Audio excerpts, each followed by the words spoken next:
So with that said, let me start the program. S-scale modeling. This is sponsored by the National Association of S-Gaugers.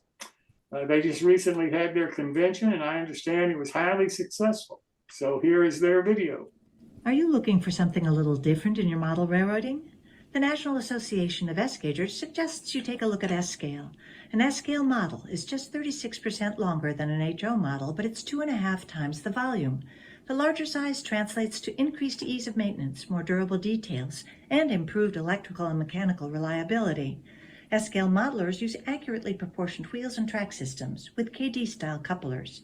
Exceptional S-scale models and layouts are being built in both standard and narrow gauge. Locomotives and rolling stock are available from a number of manufacturers in both ready-to-run and kit form. Equipment is available both new and through an active secondary market. There are numerous manufacturers of track, buildings, vehicles, and details, both ready-to-run and in kit form, available for those who love to build. And many S modelers enjoy kit bashing and scratch building in the larger size S offers. To learn more, visit the website of the National Association of S-Gaugers. Here you will find the history of the scale, information about clubs in your area, see layouts and connect with current manufacturers and online groups, plus much more. In short, the website has everything you'll need to explore model railroading in S-scale today. Come on board and visit soon. And the host for this segment is Jamie Bothwell. And the reason that I know that they just had a successful convention is Jamie Bothwell was the convention chairman, and he told me how hard he's been working all that time to make the convention successful. So Jamie, welcome. Hey, how you doing? Good. Well, I figured I would show you what the convention looked like. I give you a little convention recap. So how about that? So see what we got going here. Let's see if I can make this work. Okay, so I'm hoping you're seeing that. And we'll just go to view, slideshow. Okay, so is that looking good? It's looking good on my computer. Harrisburg 2024. There you go. Okay. So the first thing we did was we took a tour of the Stewartstown Railroad, which is a little short line almost on the Maryland-Pennsylvania border. So some of us went down there and rode that. Got towed around by the Mighty Mo here. That's kind of what their track looks like. Again, our president, Jim Whipple, took these photos. We also ran a trip through the Amish country, but nobody submitted any pictures of that, so I can't show you any. Not a lot of railroad stuff going on there anyway. On Thursday, we chartered these two RDCs and toured the Blue Mountain and Reading and Blue Mountain Northern. And so that also included a shop tour. Right. So a number of folks got to wander around and look at, they've got a couple of steam engines in the shop and whatever else they've got, quite a few things that they're working on. Here's the crew of smiling faces. That guy in the red shirt kneeling down in the front is Roger Gerhardt. He's responsible for this trip. He basically planned the whole thing, talked to the railroad, found a restaurant to get food and then everything else. So he was the man. Let's see, we had some layouts on display. So this is the Southeastern Michigan's S-gauge layout. This is a Jeff Madden photo of work by Ron King, a gentleman named Ron King, who's kind of a rubber gauger, but he builds nice models. So he had a whole New York Central passenger train behind these two PAs. Very nice. Actually took some prizes home in the model contest. So this is the Pittsburgh S-gaugers layout. This is a little display layout that they've got. It's I think you're looking at about a 6-foot leg of it, and it goes about 8 or 10 feet the other way to the right there. You can see that it includes both narrow gauge and standard gauge, so to kind of show off what S-scale has to offer. This layout is built by a guy named Willie Monahan. He lives down in New Orleans. This layout did not exist last year. At last year's convention, Willie says, wow, you guys really need a layout. I'm going to go home and build one. So he did, and he brought it back. Of course, he's building the home layout, so he had all the equipment. Willie's an architect. You can see that from his lovely buildings. So, a couple of interesting product announcements. This is from Ben Central, a guy up in Minnesota, Ben Trousdale. He is 3D printing these covered hoppers. He's got a whole couple more. I think he's got some more in the works. But anyway, some kind of Pullman standard hopper, and then that's a 2-bay air slide. So again, exciting news. Also 3D printed model is the Miniatures from the North. My friend Simone Perrant out of Montreal currently, and he's 3D printed this tank car, and they're available or going to be available, I guess. So this is also a 3D printed model, although this was a model in the contest. This is a helium tank car, and for the life of me, I forget the name of the company that made it. I should have looked it up, and I don't even remember who built this model, but this was entered in the model contest. So it's both a new product and a model contest photo. A couple other model contest photos. This is one of my club mates, is Buff Buffington's structure. I forget exactly what structure it was, but he built all that up. This is a guy named Dr. James Soberman. He scratch built this Virginia and Western flat car, and he won well, first place in Master Craftsman Freight Car, and I believe it was also best in class Master Craftsman for his freight car modeling efforts. This is Hugh Sinn's Northampton and Bath boxcar. This is also a Miniatures from the North kit, although I believe these are sold out at the moment. Now they, what was I going to say? So anyway, he built this up. Hugh, I was going to say I believe he won an award for this one. I think this might have been first place in Craftsman freight cars. This is a Frank Tittman built locomotive. We had a display of Frank Tittman locomotives and cars. So all these cars in the background you see were also built by Frank Tittman. Frank Tittman was a relatively famous S-scaler. He was a member of my club, and I considered him to be a good friend. If you win the best in show in the model contest in the NASG convention, you win the Frank Tittman Award. So that's the award for best in show of the model contest is named for Frank Tittman. So, you know, his locomotives that he built over the years have been turning up here and there, and a couple of guys got together and said, hey, let's put on a display of his locomotives. So there were 6 or 8 of them out there. I actually own one myself that I contributed to the display. So, and these are our convention cars, which are still available. So you could go to the NASG.org website and buy one of these convention cars because we have a couple left. So we sold out of the red ones because we didn't get as many. So we had a few more red ones made. So there are some red ones, I believe, available. And there are certainly green ones available. So if you're interested, go get one. And that's pretty much what I got. So we had a great time. As Jim said, it was a great convention. Everybody had positive comments, and the convention committee is working diligently on securing a venue for next year. I'm not at liberty to discuss it any further than that at this time, but hopefully there'll be an announcement very soon. Are you going to be the chairman next year? I don't know if I would be considered the chairman. I'm certainly helping put it on. How about that? That works. So. Who made and how much are your cars? The cars are American Models box cars, and I believe they're $65 including postage. Gotcha. So, gotcha. And if somebody wanted one, where do they send where do they get information, Jim? If you go to the NASG.org, the website that's in the email that you got for the show, and also you know, again, you could, it was on, you just posted it up on your little video there that, you know, when they show the NASG video, the NASG.org anyway. So you go there, and then one of the buttons is the shop or something to that, the store. I think they call it the store. And then one of the choices in the store is freight cars. And so when you go to that segment, you can order one there. So. Gotcha. Anybody have any questions for Jamie?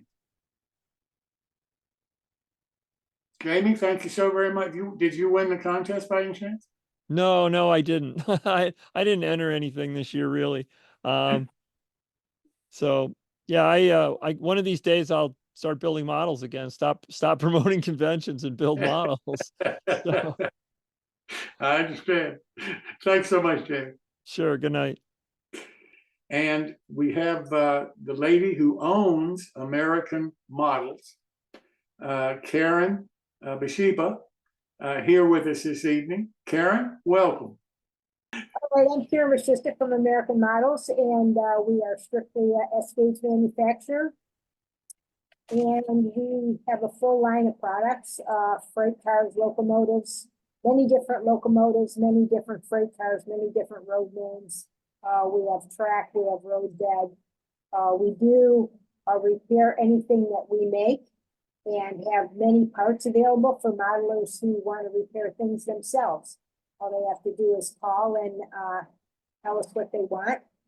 And we do we have four different types of locomotives. We have DC scale, we have DC high rail, we have American Flyer high rail, which is compatible with American Flyer.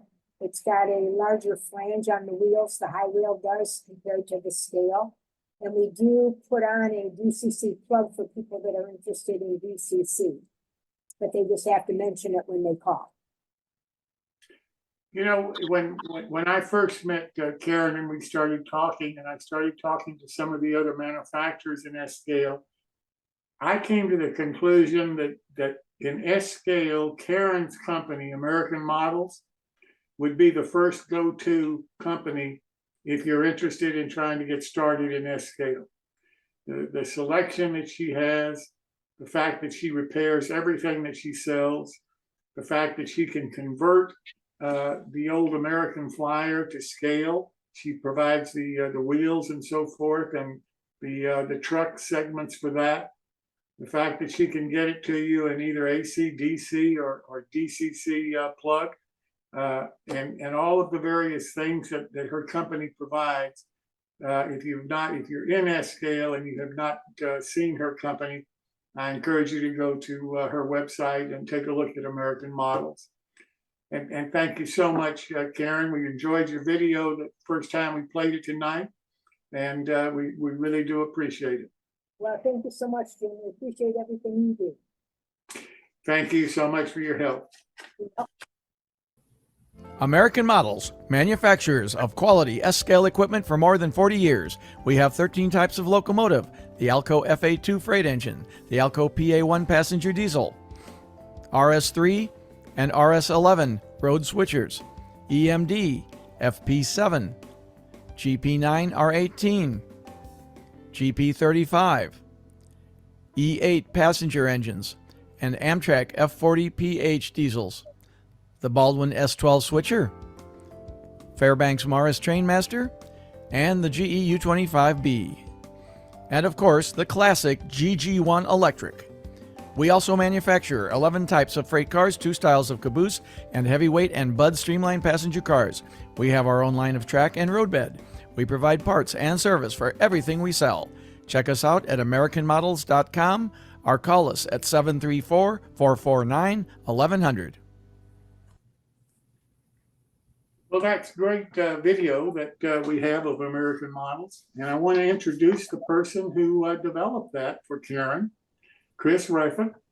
Chris, welcome. Hello there, Jim, and everybody else.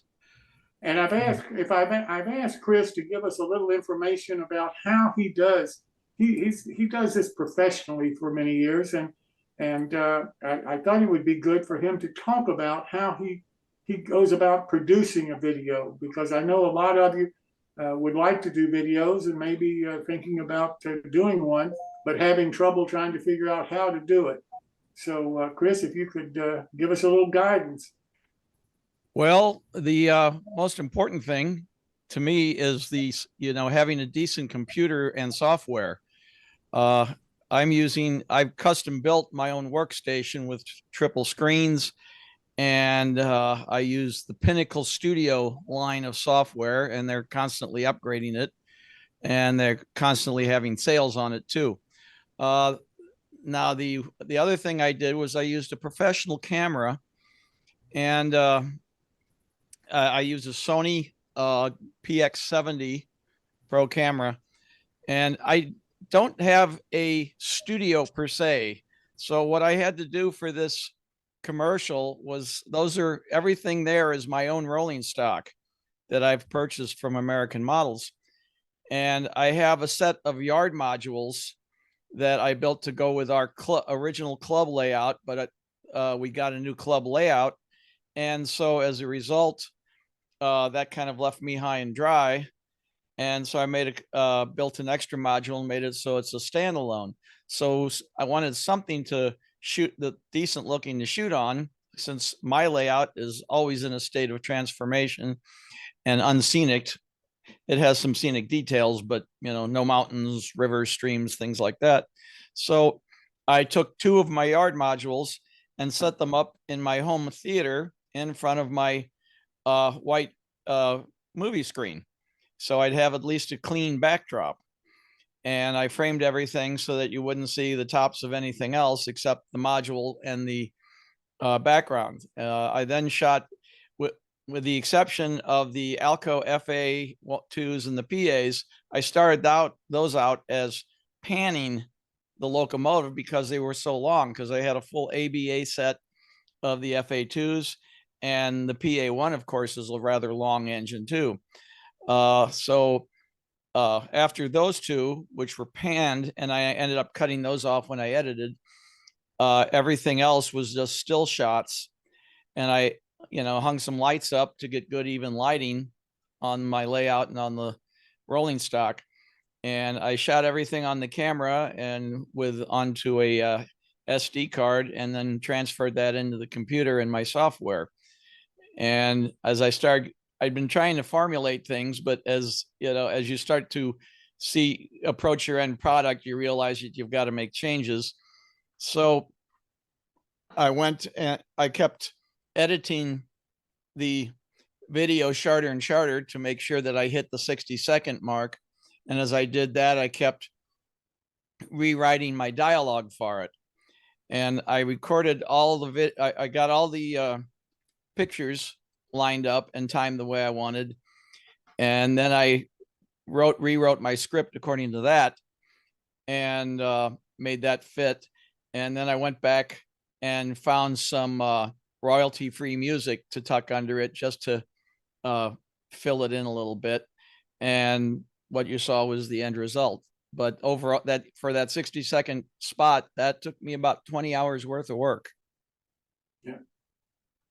Well, we sure do appreciate it, Chris. I can't thank you enough for doing this. I know Karen really appreciates it. And I think it came out to be a great video. So thank you so very much for all your hard work. You're welcome.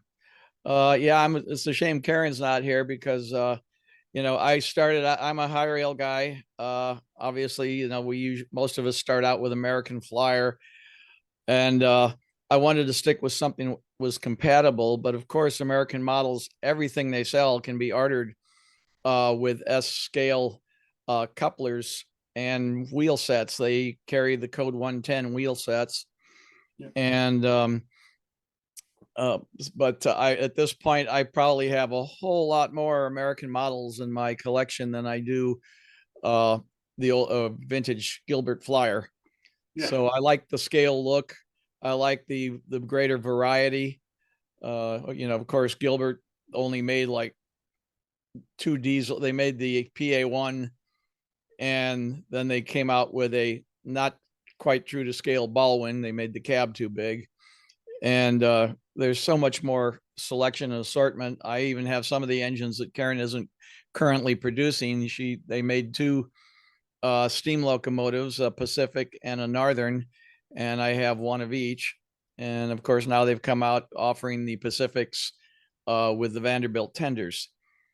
And their stuff is always smooth running, regardless of whether you get an AC version or a DC version. They can add DCC sockets to them if you request it when you place your order. And the stuff is smooth running and very easy to service. I can do just about all the servicing with basic tools, just the right size screwdrivers and maybe 1 pair of needle nose pliers.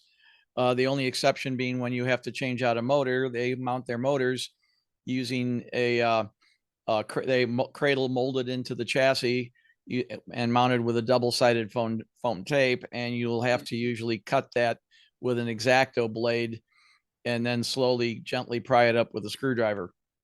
But they supply their motors with the cups, for their universal joints ready to drop in. So, that's the only time you'll need a soldering iron and a little bit of solder. Well, thank you so very much. We really do appreciate everything that you've done for this, Chris. Karen ought to consider putting you on the staff. You're a great spokesman for their organization, but I really do appreciate everything that you've done. Once again, you're welcome. Thank you.